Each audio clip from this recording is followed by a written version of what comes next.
The Three Blessings, a story of a son who almost forgot his way home. Have you ever wondered what would happen if the people you loved most simply disappeared from your thoughts, one quiet day at a time? Not because you stopped loving them, but because life got heavy, and somewhere along the way, you forgot to look back. This is the story of a boy named Julian, and the 10 years he lost, and the single evening that gave him everything back. Julian was the only son of a farmer named Thomas and his wife, Elena. They lived on a narrow strip of land at the edge of a valley where the soil was thin and the harvests were thinner. One evening, Thomas sat his son down and said, "You are the only child we have. It is time you married and gave us grandchildren to fill this house with noise." So Thomas found him a bride, a gentle girl named Rosalind with kind eyes and a quiet strength that Julian fell in love with almost instantly. Within a year, the two were blessed with a baby boy. For a while, despite the hunger, despite the cracked earth and the empty grain sacks, the little family was happy. But happiness does not fill a stomach. Julian and his father broke their backs working the field, while Rosalind and Elena worked just as hard inside the home, and still, some nights there was nothing to eat. One evening, Julian turned to his father and said, "Father, this land cannot feed us all. Let me go to the city. I will find work, earn money, and send it home." Thomas's face fell. "You are my only son," he said. "We need you here." Then he sighed and added, "But you are right. Go. We will be waiting for you when you return." Julian kissed his newborn son, embraced his parents, and held his wife close before turning onto the long road that led away from everything he knew. He walked for 3 days before the towers of the city finally rose in front of him.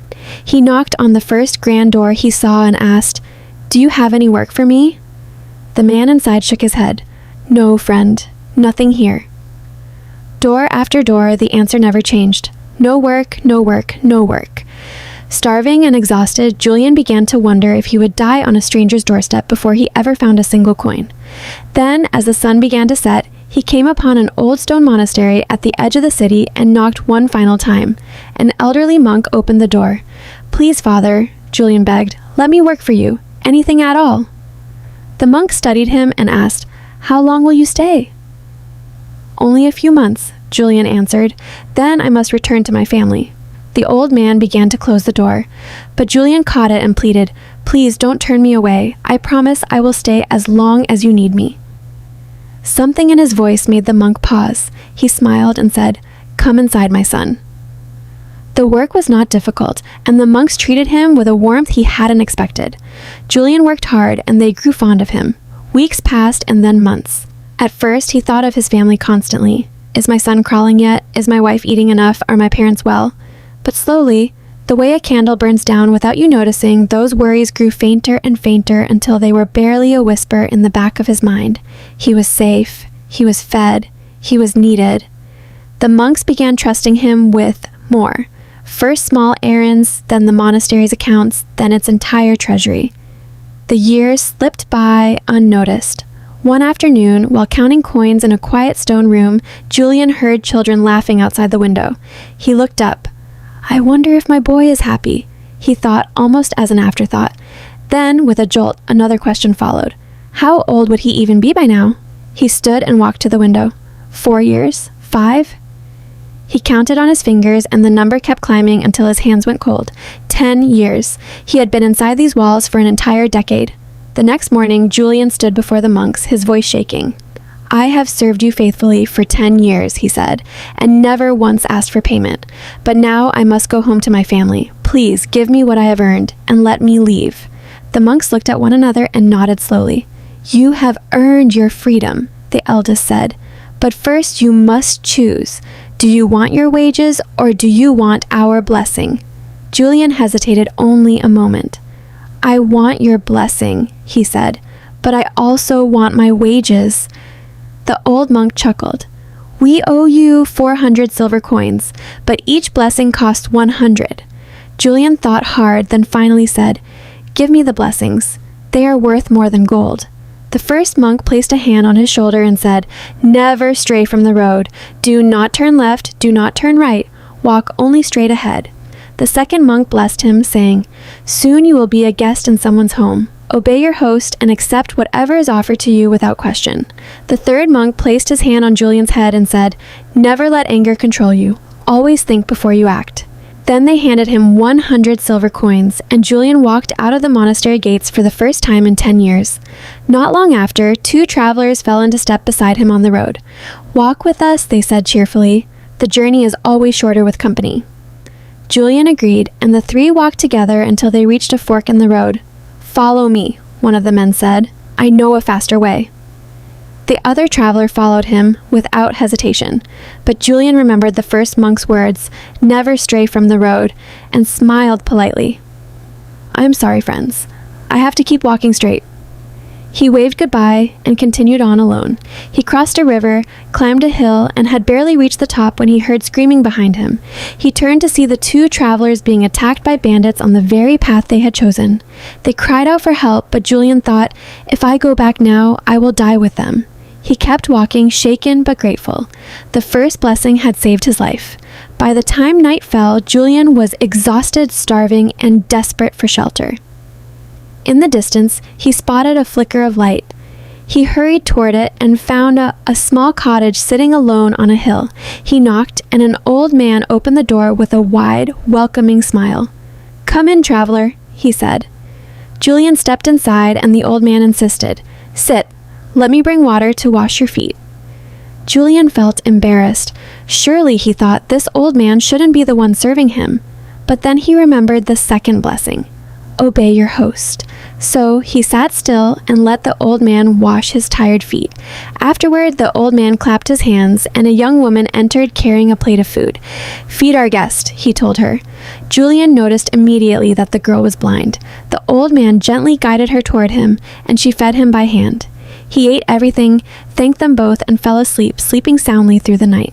The next morning, as sunlight poured through the window, Julian finally saw the old man clearly for the first time, and his blood ran cold. The man's teeth were long and jagged, his eyes glinting with something far from human warmth. "Are you a man?" Julian whispered to himself, "or a monster?"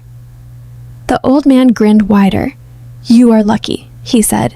"You accepted my hospitality. Many travelers refused to let me wash their feet, refused my food out of pride. I killed every single one of them. Their bones lie beneath the very floor you slept on." Julian froze in horror. The blind girl finally spoke. "Why didn't you kill me too?" she asked quietly. The old man laughed. "I took her eyes instead. Now she serves me forever." Julian thanked the old man with a trembling voice and bolted from the cottage as fast as his legs would carry him. "This man is insane," he thought. "I have to get away." But just as he reached the road, the old man called out behind him, "Wait, I have something for you." He handed Julian a heavy sack and vanished back inside. Julian ran until his lungs burned, then finally stopped to look inside the bag. It was filled with silver coins. "The monks saved my life again," he whispered. "Their second blessing has made me rich." With his heart pounding and his family filling every thought now, Julian quickened his pace. "My parents, my wife, they will be overjoyed," he told himself. He walked for what felt like forever until, in the distance, he spotted the small stone church near his childhood village. A crowd had gathered, and in the middle of it, an old man and a young boy were locked in a violent struggle. Julian's blood boiled. How dare that boy treat an elder so disrespectfully, he thought, anger rising fast. But then the third blessing echoed in his mind. "Never let anger control you. Think before you act." He turned to a woman standing nearby and asked what was happening. She told him the story through tears. 10 years ago, this old man's only son had left home to find work in the city and never returned. The old man had grown so consumed by grief and loneliness that he had tried to end his life.